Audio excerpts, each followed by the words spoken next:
आपली सुद्धा उद्योग आहे आता अशी जमीन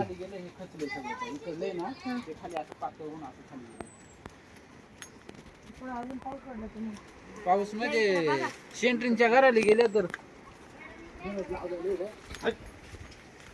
तिथं सुद्धा चिरवते मग काय गोठ्याच हा तिने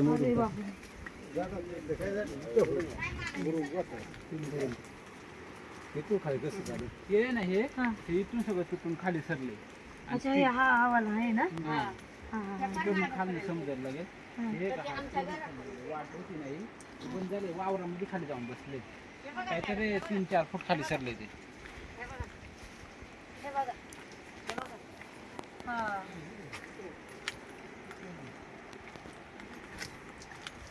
तलाठीन ग्रामसेवक येऊन गेलो होतं का? हा पंचनामे केले त्यांनी काही हे दिलंय का?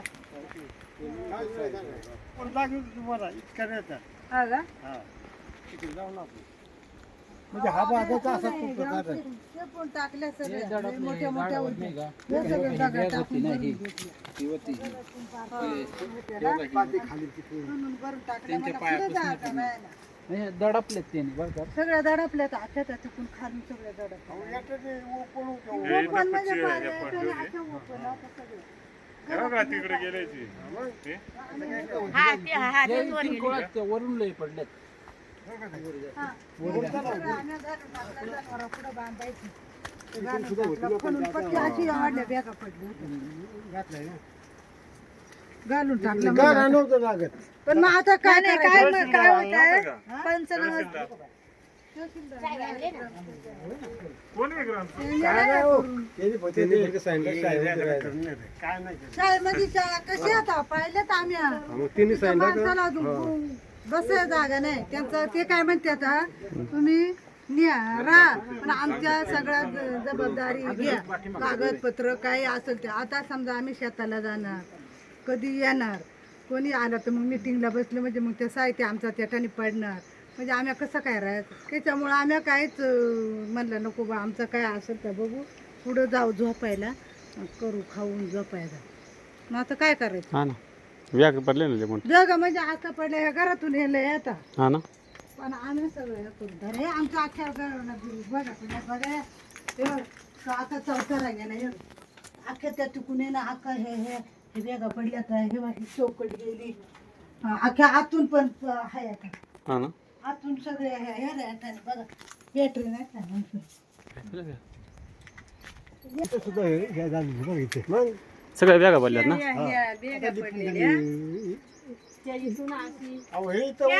पडून गेलता आताच केलाय हे अजून कपडे नाही बदलले काहीच नाही पूर्ण पडला खालच्या बाजूतून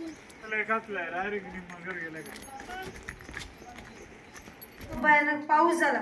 त्या पावसाने अगदी दृश्य बदलून टाकले कारण जनसामान्यांची जी राहत्या घरी जी अवस्था झालेली आहे त्यांना राहतं घर सुद्धा राहिले नाहीये अशी परिस्थिती झाली या पावसामुळे की अक्षरशः डोंगराच्या लगतला असणारा भाग जो पावसाच्या जोरामुळे अगदी खचून गेलाय जमीन खचून गेलेली तर इथे ही परिस्थिती बघता यांना अगदी राहायला सुद्धा घर नाहीये.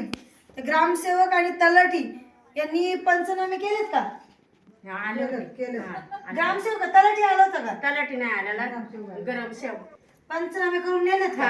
काही मदत वगैरे काही कधी नाही काय नाही बोललो. मी प्रशासनाला विनंती करते या गोरगरीब जनतेला तुम्ही न्याय द्यावा कारण आताची परिस्थिती अशी बघते अजून पावसाळ्याला 3-4 महिने जायचे तोपर्यंत यांनी काय उघड्यावर राहायचं का. तर तात्काळ जितक्यात लवकरात लवकर यांना मदत मिळवून देता येईल तेवढी मदत मिळून लवकरात लवकर द्यावी एवढीच विनंती मी करते. आणि जरी आले नसतील तर आपण परत पाठवून देऊ. केला असेल त्यांनी नसेल पण पाठपुरावा करण्याची जबाबदारी माझी ते मी करून घेईल त्यांच्याकडनं.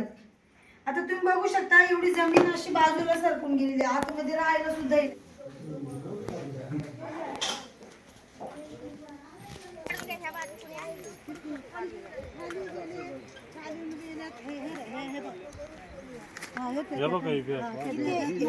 हातभर खाली गेली जमीन, हातभर गेले त्या.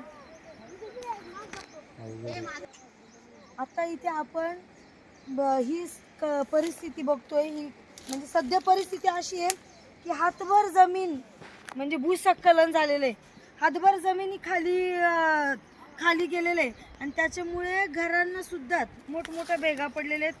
काही घरामध्ये भिंती सुद्धा कोसळलेल्या आहेत. याची तात्काळ पाहणी करून योग्य तपासणी करून याच्यावर लवकरात लवकर काहीतरी नुकसान भरपाई असेल किंवा मार्ग काढावा की जेणेकरून अजून 3-4 महिने जायचे तर पूर्णाची जीवितहानी व्हायला नको. रात्रीच्या वेळेस का माणूस गाढ झोपेत असतो काय कोणा कळू ना. जर परत एकदा काही झालं तर जीवितहानी होण्यापासून वाचू शकते. तर माझ्या अधिकाऱ्यांना सुद्धा विनंती आहे त्यांनी पुन्हा एकदा पाहणी करून जे काही तात्काळ आदेश असतील संरक्षणासाठी ते त्यांनी पूर्ण करावेत व ज्या घरांना ज्या कुटुंबाचे नुकसान झालेले त्यांना लवकरात लवकर नुकसान भरपाई सुद्धा मिळून द्यावी.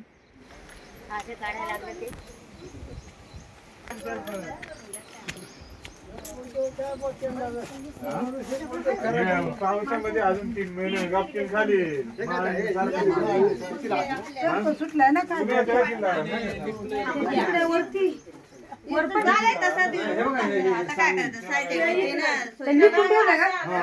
तिकडे पडला तर आता सिमेंट मध्ये हल्ला मग सगळा तिकडून अशी जागा आला.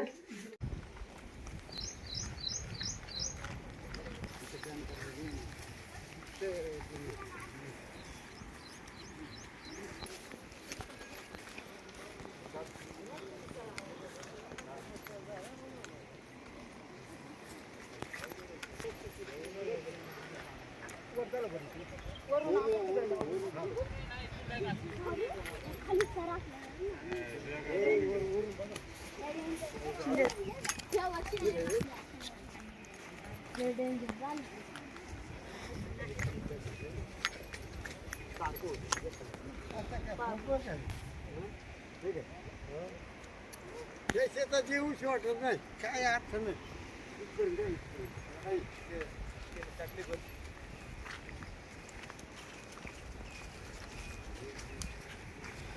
मगाशी आपण उल्लेख केला आपण विवाडे खुर्द या गावामध्ये बुद्रुक या गावामध्ये तर जे जसे घरांना भेगा पडलेल्या आपण पाहिल्या पण त्याच्या थोडं वरती आलो की ते शेती आहे पण या शेतीला पडणारे भेगा एवढे मोठे आहेत की अजून 3 महिन्याच्या पावसामध्ये काय हानी घडेल आपण अंदाज पण लावू शकत नाही याचा.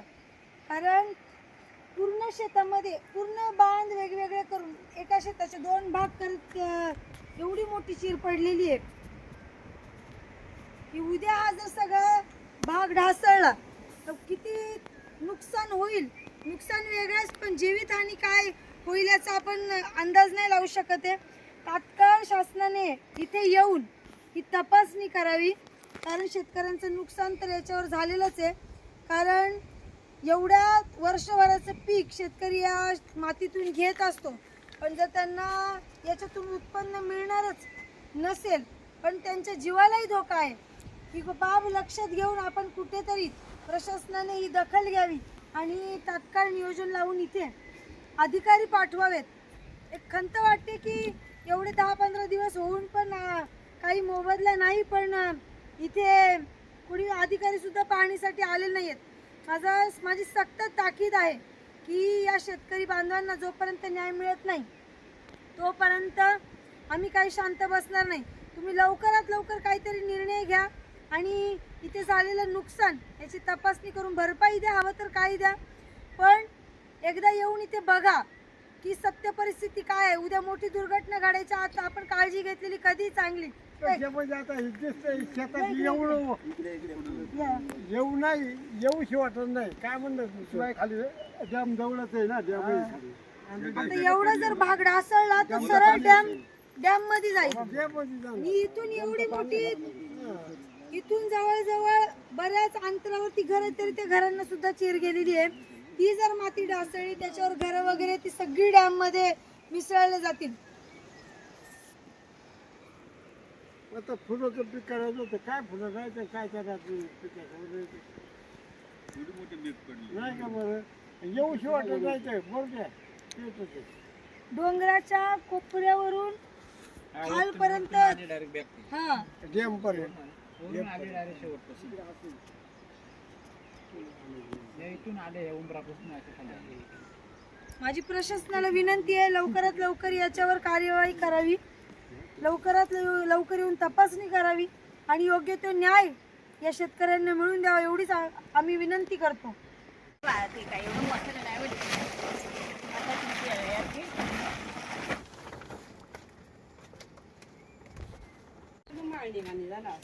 मग गेली ताची माणसं बिनसा येते पहा इथून अरे वगैरे मुरवा